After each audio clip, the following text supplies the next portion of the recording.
Peace and blessings, family. It's your boy, Brother Jay, with another episode of Voice in the Wilderness. And today we want to talk about Western education, which is nothing more than colonial education. Colonial education, as we're going to describe it, gets indoctrinated in young people, young adults, for 12 plus years. And in that education,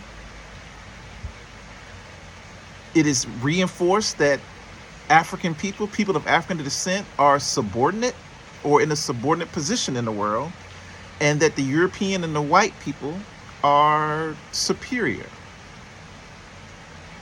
in this world. They make the decisions. They're the decision makers.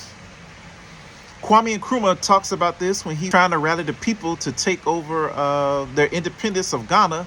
He said the colonial education in the region has made everybody illiterate and backwards, and the only thing that they know is action.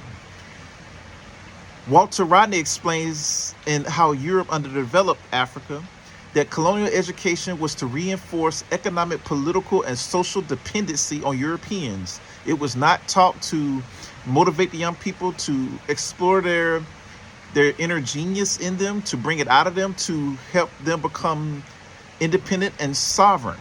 And family, we've seen this in the Americas, in Central South America, in the Caribbean, in North America, that it was literally against the law for the enslaved Africans to learn how to read, because they knew, our oppressors knew, when we learned how to read, it was going to be over for them, and we was going to be clamoring for and fighting for our liberation. And family, it's still going on today.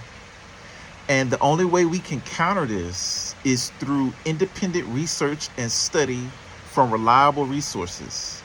Our classical literature from our ancestors and our contemporary literature is all out there for it to be bought, purchased, downloaded, however you want to. But independent research of true history and events is what's going to liberate the mind, because it always starts in the mind. The mind has to be liberated before we can do anything else. Malcolm taught us that you can't start throwing out programs until you wake people up first. When you wake people up first, then they want action. So then you have the program ready.